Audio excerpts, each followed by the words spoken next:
Buenas tardes, hermanos. Muchas bendiciones. Les saludo en esta tarde en el nombre de nuestro Señor Jesucristo. Quiero agradecer de manera particular al grupo Caracas, Biblia y Teología, y específicamente quiero agradecer al pastor Fernando Castillo, ministro del Señor, por esta oportunidad de poder compartir con ustedes un poco las reflexiones de la palabra de Dios en relación a esta crisis que nos está tocando vivir a nosotros en este momento. Quiero agradecer de una manera especial también a los pastores, ministros, profesores, educadores que me han antecedido, como el pastor y profesor Jorge Eliezer Navarrete y el pastor Tomás Moreno, a los cuales les extiendo mi más grande agradecimiento por las enseñanzas que pudieron compartir con nosotros en estos días y agradecer pues ese tiempo muy edificante de reflexión. Yo hoy quiero compartir con ustedes el tema principios bíblicos, psicológicos, clínicos y sociológicos para enfrentar la crisis del COVID-19 desde el enfoque de la resiliencia. Quería enfatizar de una manera especial las capacidades que Dios nos ha dado y así como Dios actúa sobre las circunstancias para que nosotros podamos superar situaciones difíciles y que aquello que a simple vista se ve imposible, se puedan ver las posibilidades y lo vamos a saber y hacer a través de un análisis bíblico-teológico de la vida de José. Específicamente, es importante que estamos haciendo esto en un contexto de Biblia, de teología, de formación, y voy a dar una breve exposición de lo que es mi currículum. Soy venezolano, tengo 51 años de edad, tengo ya 31 años de casado con Ana Rita Castañeda, que es mi esposa. Soy padre de 3 hijos jóvenes, los cuales gracias a Dios son ministros del Señor. A nivel educativo, soy psicólogo de la Universidad Central de Venezuela, allí saqué 2 especialidades. Luego hice una máster en logoterapia, psicología en la Universidad Autónoma de Barcelona, en España. Y luego saqué un doctorado en educación en lo que es la línea de pedagogía social de esta universidad. De hecho, he participado y sigo vinculado como miembro de la línea de investigación en pedagogía social. A nivel teológico, soy el primer licenciado del Seminario Evangélico de Caracas en Divinidades. Hice un máster en misiología avalado por la Universidad Evangélica de las Américas en San José, Costa Rica. Y saqué un doctorado en ministerio en consejería bíblica que cuenta con el respaldo de la Universidad Cristiana Logos en Jacksonville, en Florida. Fui apartado del Ministerio de la Iglesia de las Acacias en 1991 y ya tenemos desde el año 2005 aproximadamente siendo pastor principal de Iglesia y Ministerio Abba Padre, que consiste en 2 o 3 iglesias cristianas que tenemos 2 iglesias cristianas en la ciudad de Caracas y respaldamos otras iglesias a lo largo del país. Y tenemos una asociación civil de servicio social que funciona también en Caracas como en la República Dominicana. Entonces estoy ejerciendo un ministerio respaldando a la iglesia en Venezuela, al trabajo que están realizando nuestros hermanos allí en Caracas, y en la República Dominicana como director de esta ONG que está dedicada a la prevención de riesgos psicosociales y a la vez como director de un instituto bíblico que tiene el aval de la Universidad Logos de Estados Unidos. Los objetivos de este estudio bíblico, en primer lugar, nos hemos propuesto 3 objetivos básicos, que es identificar principios bíblicos esenciales para conocer cuáles son los factores que contribuyen a superar dificultades a partir de un análisis de estos aspectos en la vida de José, el hijo de Jacob o de Israel. En segundo lugar, voy a hablarles un poco de cómo comprender la fenomenología de las crisis, en específico las crisis del COVID-19 y sus impactos. Y al final vamos a integrar los aportes que hicimos en el análisis bíblico-teológico con la realidad de la fenomenología de las crisis para trazar lineamientos de cómo manejar el estrés y esta crisis del COVID-19 en estos momentos que estamos viviendo, tanto en Venezuela como aquellos que estamos en otros lugares. Vamos a utilizar una metodología exegética para el análisis del texto bíblico. La metodología es una metodología histórico-crítica y gramática del texto bíblico, con una interpretación, por supuesto, contextual. En segundo lugar, vamos a usar el texto crítico del Antiguo Testamento, que nos está proveyendo la Biblia textual en su cuarta edición, que reconstruye el texto bíblico a partir del análisis entre el texto masorético, los documentos de Qumran, la Septuaginta y el Pentateuco samaritano. En tercer lugar, vamos a hacer el análisis textual bíblico mediante la crítica de las tradiciones de los textos bíblicos, como ya estoy señalando, pero también de la forma y los géneros literarios, y considerando el contexto histórico propio en que fue escrito el texto. Para la aplicación de la enseñanza bíblica voy a utilizar una metodología hermenéutica, y la metodología hermenéutica en el área de aplicación, no ya de interpretación, voy a seguir la propuesta semiótica que utiliza el hermeneuta francés Paul Ricoeur, referida al distanciamiento del texto como respuesta a la realidad del lector. Dice Paul Ricoeur que cuando uno se aproxima a un texto, aunque sea un análisis del origen del texto y de todas sus características, intencionalidad del autor, etcétera, el texto mismo cobra una particular significancia para el lector y el lector puede hacer preguntas al texto desde su marco de referencia. En mi caso, yo me hago la pregunta, que sería la tesis de esta conferencia, cuáles fueron las condiciones, situaciones, actitudes, valores que demostró José que le permitieron hacer frente a las adversidades personales que sufrió al ser vendido por sus hermanos, que pueden ser aplicables a la actual crisis que nos está tocando vivir a principios del siglo XXI. En cuanto a la metodología para el análisis social, vamos a hablar un poquito acerca de la investigación de la realidad social de las crisis. Y yo estoy siguiendo los aportes de la psicología clínica, pero también de expertos en análisis de situaciones de crisis como Brian Maldonado y lo que es la Asociación Mundial de Facilitadores para Atención en Crisis. Y en relación a los impactos del COVID-19, yo hice un resumen de investigaciones clínicas de cómo el COVID-19 está impactando a nivel psicológico y a nivel social. Son investigaciones realizadas de estudios en Wuhan, en nuevos, muy recientes en Estados Unidos. Pero como preámbulo social de este análisis bíblico, teológico, sociológico y práctico que vamos a hacer, quise tomar en cuenta a la neurocientífica Sofía Lufkin. Ella es experta en neurobiología del estrés de la Universidad McGill de Montreal, en Canadá.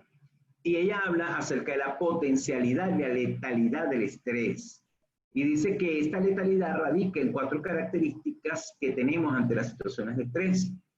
Dice que primero, una situación para generar mayor impacto en la persona tiene que tener 4 claves que son novedad, impredecibilidad, sensación de descontrol y que representen una amenaza a la personalidad. Esos son los 4 elementos. Esos 4 elementos estudiados por esta experta, si analizamos los textos bíblicos y pensamos en el Antiguo Testamento, por lo menos hay 2 personajes en la época de los patriarcas, que uno es Job y otro es el mismo José, que experimenta estas 4 situaciones. En un material que estoy escribiendo, yo digo que la pandemia del COVID-19 representa una de las crisis de salud más globales importantes que hemos vivido a nivel mundial y que esta situación nos ha colocado ante un fenómeno que representa una amenaza real y externa para la población humana, que ha dejado en evidencia las carencias que tenemos en el área de salud en la mayoría de las naciones, pero también ha sumido a la población en una crisis que genera impactos que no son solamente físicos o biológicos, sino que son impactos psicológicos, sociales, espirituales, que nos colocan a todos en un estado de vulnerabilidad.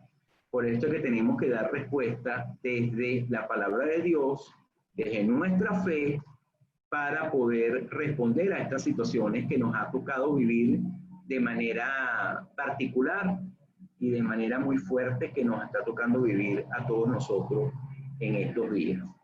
Entonces, bueno, nada, vamos a comenzar, hermano, con lo que sería el análisis bíblico como tal. Vamos a empezar por el trasfondo bíblico e histórico. Fíjense, las escenas que se relatan en la vida de José, de acuerdo a muchos estudios antropológicos y arqueológicos, se corresponden con la vida y las costumbres egipcias del segundo milenio antes de Cristo, sugiriendo específicamente el periodo de la vida de José como el periodo previo al cual los hicsos estuvieron gobernando Egipto. De eso nos habla el arqueólogo experto John Bray en su libro La historia de Israel. Entonces, lo primero que nos dice esto es que la historia de José tiene un fundamento histórico real y que Dios obra en la vida de seres humanos reales en medio de sus flaquezas y en medio de situaciones difíciles que les toca vivir. Esto es muy importante. De acuerdo a Génesis 37, el verso 1 y 2, lo que se describe a continuación es la historia de Jacob, aunque el centro de la narración sea José. Y esto nos está colocando ya no solamente ante el contexto histórico, sino ante el contexto cultural. Se sabe que en esa época, el segundo milenio, la historia de los hijos era concebida como la historia del padre mientras el padre vive. Y entre el capítulo 37 y 38 nosotros tenemos la historia de Judá con toda la situación que pasó con Tamar, y es muy probable que esté intercalado este pasaje entre el capítulo 37 y 39 de la vida de José, porque está aclarando por qué Judá fue descalificado para ser el líder de la cuarta generación del pacto de Dios. Y lo que nos está diciendo es revelador, porque nos está hablando de las debilidades morales que tenían los hijos de Jacob, como consecuencia, por cierto, de vivir entre los pueblos cananeos que tenían una cultura particular totalmente ajena, pues, de los valores y principios de Dios. Entonces, es José, pues, a quien Dios llama como líder para cumplir la misión de Dios en su generación y demuestra cómo Dios puede obrar a través de las situaciones difíciles y deja ver una serie de cualidades y características de lo que es una vida que honra y agrada a Dios. En relación a la vida de José, muchísimos textos bíblicos, pero por el tiempo con el que contamos para esta exposición, yo voy a enfocarme en Génesis 37, del 1 al 36, Génesis 42, 21, porque nos amplía un poco lo que realmente José experimentó, y Génesis 39, del 1 al 39. Entonces, fíjense, en relación al análisis exegético de este pasaje, el verso 2 de Génesis 37 nos dice que José apenas era un joven de 17 años que apacentaba las ovejas de su padre, lo que nos está mostrando que a pesar de su corta edad era uno de los pastores del rebaño. Quiere decir que José es un joven que desde muy pequeña edad él estaba demostrando su responsabilidad y su compromiso con su familia y con su padre. Entonces podemos decir que José era un adolescente responsable, trabajador, capaz en el que su papá depositaba la confianza y tenía un vínculo muy fuerte con su papá. En relación a que José, también nos lo menciona el texto en ese pasaje, hablaba a su papá acerca de la conducta negativa de sus hermanos, más que hablarnos de que José fuera una persona chismosa, realmente lo que nos habla es que él estaba preocupado por la honra que se merecía su padre, que la conducta de sus hermanos no le daba honra. En segundo lugar, en este texto encontramos que hubo una predilección, un favoritismo hacia José, demostrado por la forma como Jacob trataba a su hijo, haciendo distinciones, y todos sabemos de esta túnica de colores que él le da a su hijo, como una forma de reconocerle sus cualidades. Sin embargo, Jacob no pudo distinguir exactamente cómo esto generó un impacto y cómo esto afectó particularmente la relación entre sus hijos. De acuerdo al análisis del texto crítico, la frase que normalmente leemos la había tenido en su vejez sería mejor traducida como es hijo de la vejez a él. Esa sería la forma, esto coincide más con la Septuaginta y con los manuscritos más antiguos encontrados en Qumran. Entonces, esta traducción, que también es señalada en la Biblia Textual 4, nos indica que esta expresión es hijo de la vejez a él, no se refiere a que era un hijo que había nacido en la vejez, porque sabemos que Benjamín es el último hijo, sino se refiere a la costumbre hebrea de la época de indicar que era un hijo sabio, uno que poseía sabiduría y prudencia superiores a los años que tenía. Como nos dice el comentario exegético y explicativo de la Biblia, alguien con cabeza vieja en hombros de joven, o sea, un joven que tenía una mayor madurez.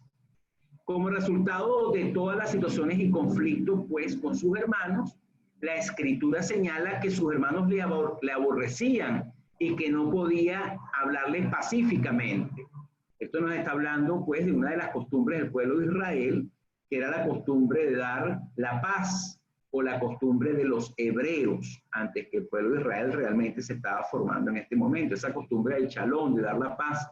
Sin embargo, José, aunque sus hermanos ni siquiera querían darle la paz, él toma una actitud de aceptación y de querer ayudar a sus hermanos, aunque estaba enfrentando un constante rechazo.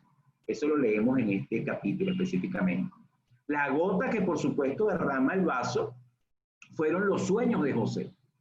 Los sueños de José le fueron dados por Dios, y en los tiempos antiguos se le daba muchísima importancia a los sueños, tanto que los sueños trajeron la atención de toda la familia de Jacob, un sueño simbólico del que fácilmente pudieron descifrar su significado, y que además el sueño se había repetido en 2 ocasiones, lo que indicaba que el sueño realmente era cierto, tal como en el libro de Génesis 41:32, el faraón le presenta 2 sueños a José y él ve que el asunto es serio de parte de Dios.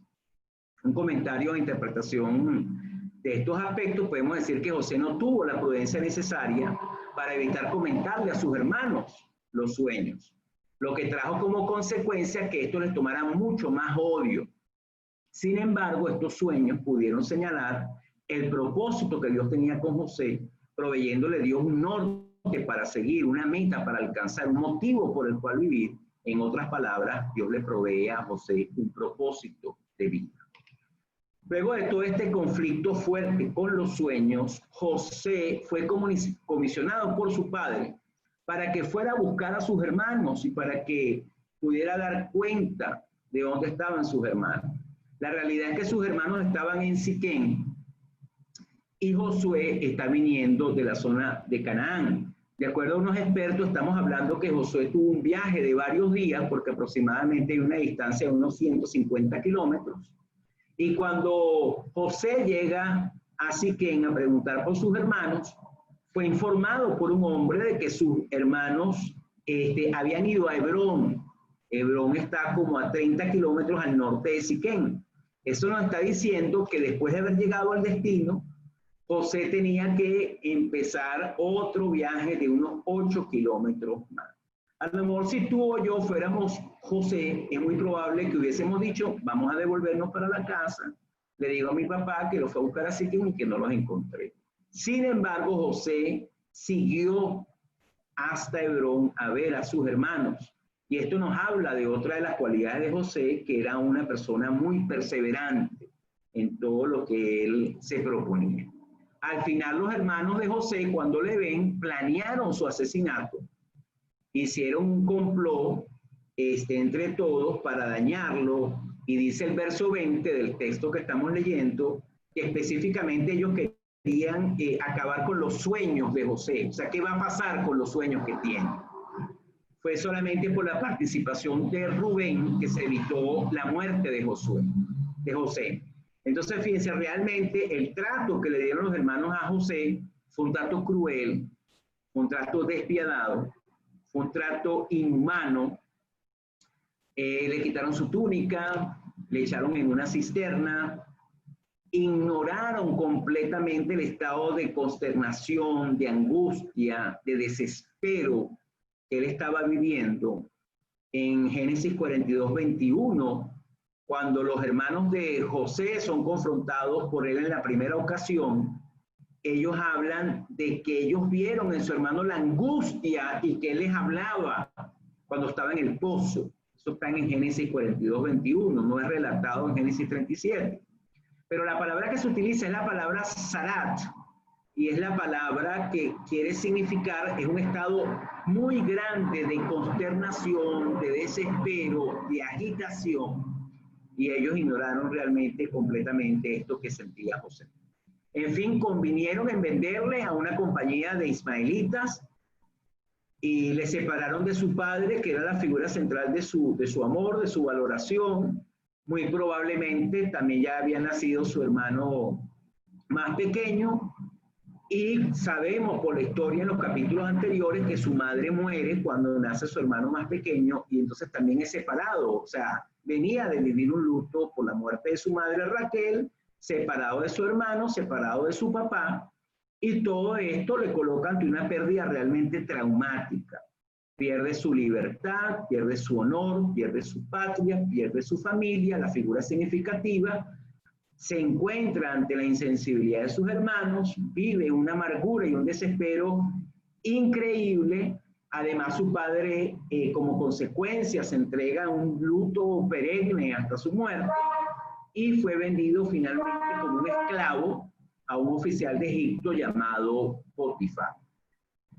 Por menos de lo que vivió José, algo novedoso, no lo esperaba, impredecible, que lo coloca en una situación de total descontrol y que no, es una amenaza no solo para su personalidad, sino para su vida, porque ahora queda como un esclavo. Lo ocurrido en José, que no fue debido directamente, vamos a decir, a Dios, sino al odio de sus hermanos, denota que Dios tiene control de cualquier circunstancia de la vida, porque de acuerdo al capítulo 39, verso 2, Dios estuvo con José. Qué maravilloso y qué poderoso es Dios, que Dios no le abandonó en su angustia. Dios estuvo con él en medio de toda esta circunstancia, asegurándole su amor, su presencia, su confianza, su poder como roca fuerte para José. De tal manera que José, esta situación no lo transforma, no lo cambia, no lo daña, no lo hiere, no lo destruye. Aunque cambiaba su condición, estando en otro ambiente, otra cultura, otra lengua, otro entorno, pero José no cambió su espíritu. Fue despojado del vestido vistoso que tenía, fue despojado de las comodidades humanas, separado de su padre en otra tierra, pero seguía en comunión con su Padre Celestial. Y aunque estaba en casa de una persona completamente idólatra, seguía como un hombre verdadero adorador del Dios verdadero. Esto es lo que me hace a mí entender que José fue un hombre resiliente. De acuerdo a los estudios nuevos de la resiliencia, uno de los expertos llamado Grothberg dice que la resiliencia es la capacidad humana transferible que tenemos los seres humanos de superar la adversidad y de crecer en medio de ella. Otro experto también en esta área que define la resiliencia, un francés, dice que la resiliencia es la capacidad de superar los traumas de la vida. Entonces hay algo de realmente maravilloso en la presencia de Dios y en lo que el Espíritu Santo hizo en la vida de José, que le ayudara a ser realmente un hombre resiliente, un hombre con la capacidad de superar las situaciones más adversas y más difíciles.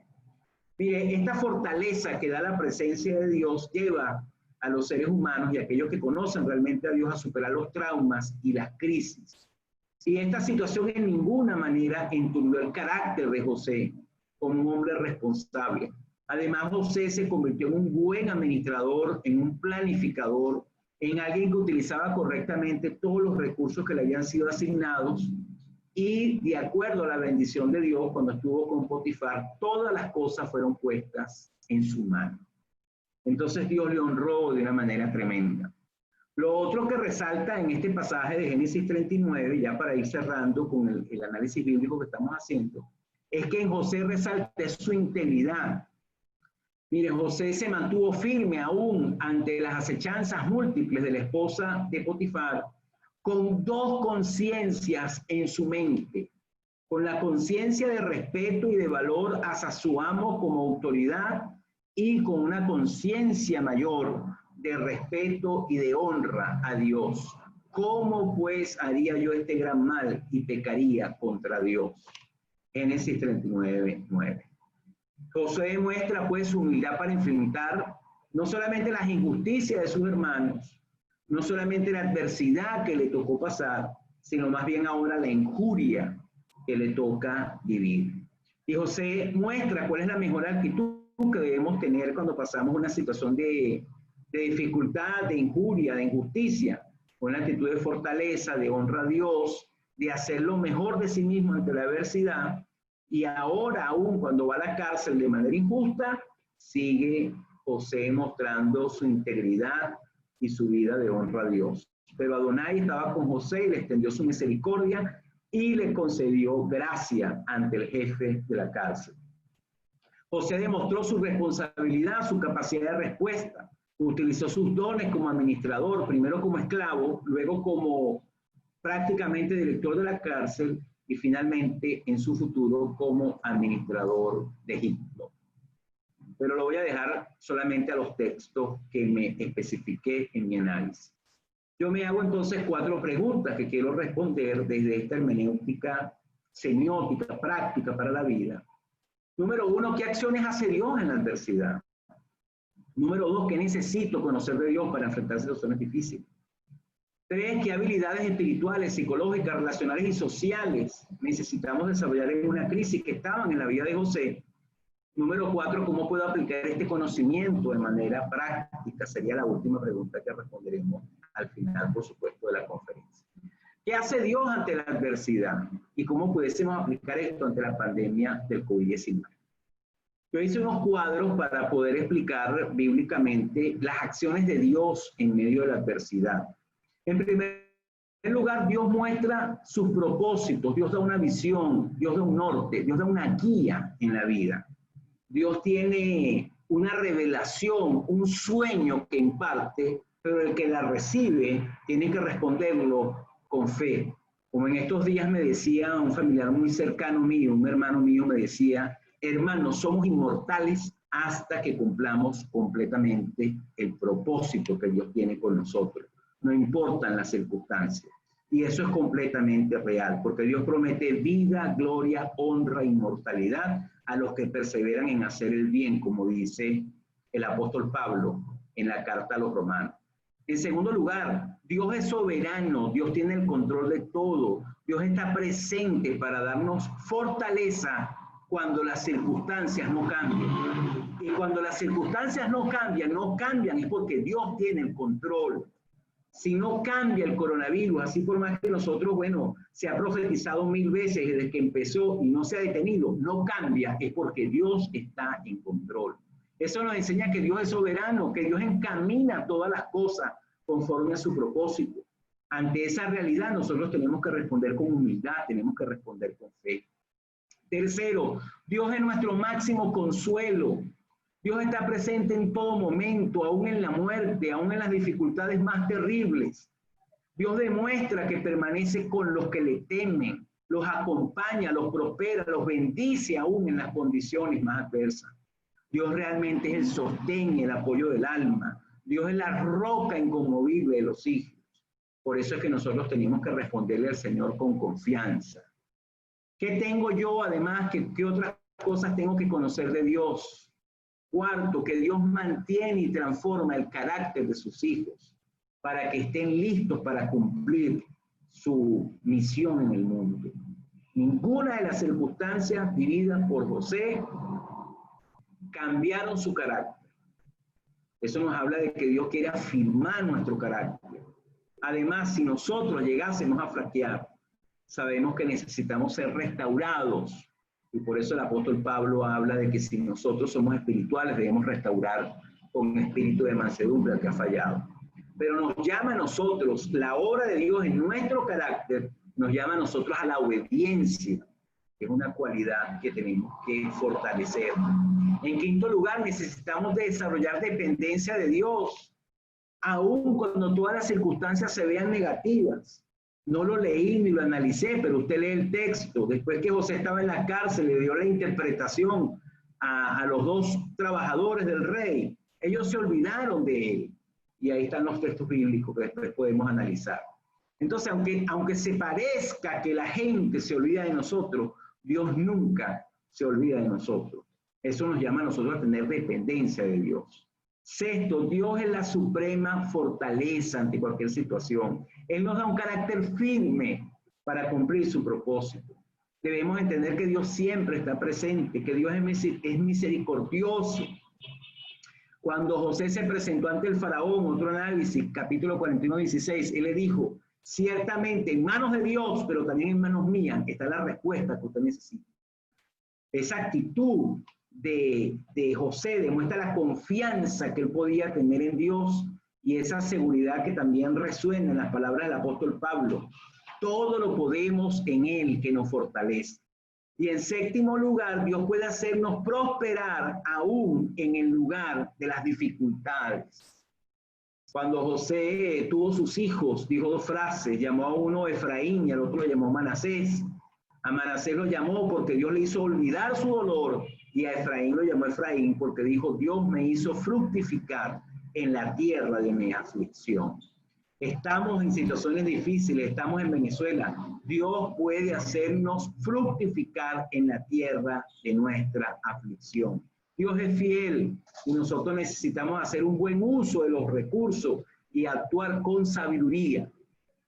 Otra cosa interesante de la vida de José, para ir cerrando el análisis bíblico, son las capacidades que vemos en José, que son capacidades que nosotros tenemos que fortalecer. En primer lugar, espirituales, una vida espiritual, una vida de comunión con Dios, una búsqueda de propósito, frutos de carácter, conciencia de la presencia y el amor incondicional de Dios, una persona visionaria, con un deseo de tomar decisiones, con no verse solamente en una cárcel, sino viendo el sueño de lo que Dios iba a cumplir en su vida.